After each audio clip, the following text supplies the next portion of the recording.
Ni heshima na furaha kubwa kwangu kusimama mbele yako Mheshimiwa Rais na mbele ya umati wa watu wa kiwango hiki. Kwa niaba ya Warundi na kwa niaba yangu binafsi, ninakuomba upokee mapongezi yangu na dhati kwa ajili ya sherehe ya kuapishwa kwako kama Rais wa Jamhuri ya Muungano wa Tanzania. Mheshimiwa Rais, ningependa kuwapongeza ninyi raia wote wa Tanzania kwa jumla kwa namna mlivyopiga kura.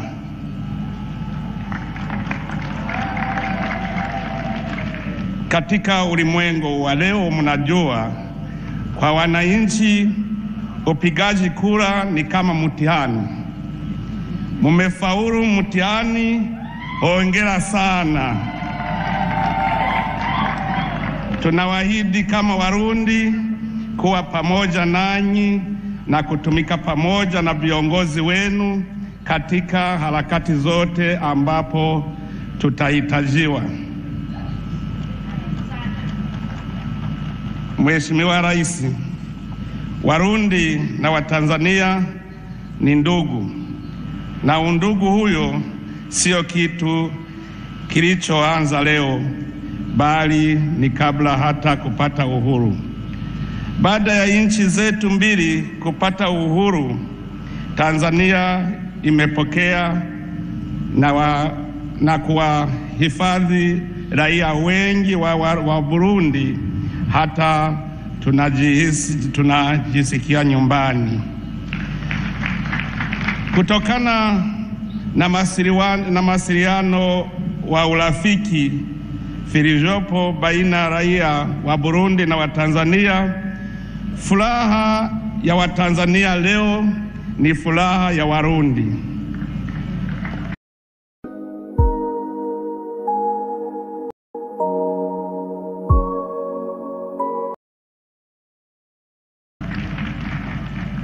Mawasiliano hayo yana msingi ya historia ndefu ambayo Warundi na Watanzania wanachangia.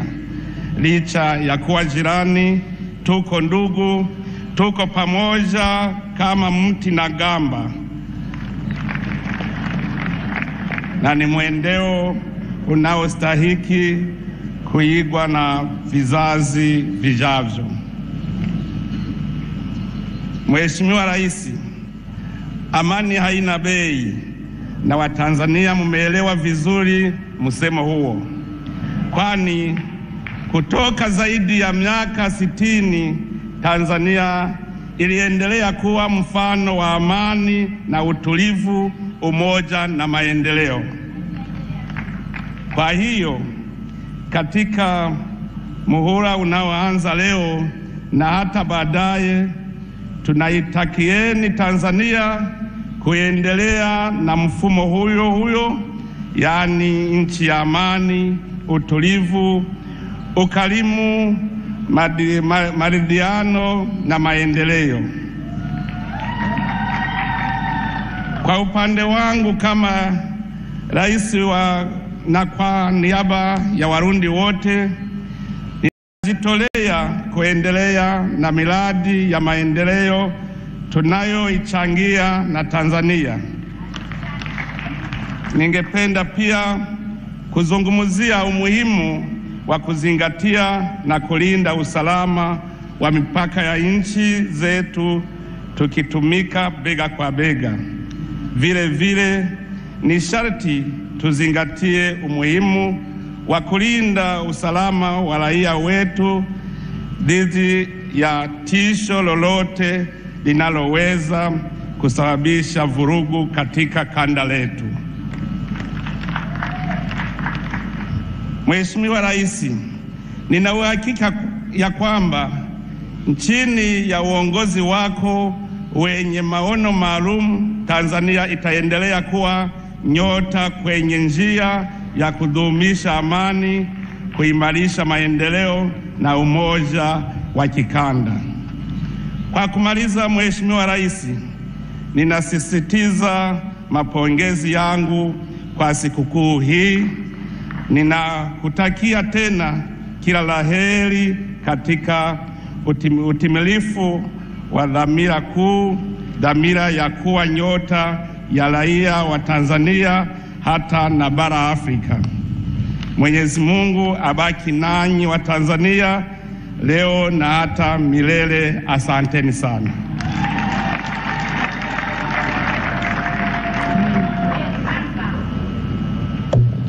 Asante sana Mheshimiwa Rais wa Burundi, na hivi sasa ninaomba nimkaribishe Mheshimiwa Hakainde Hichilema, Rais wa Jamhuri ya Zambia.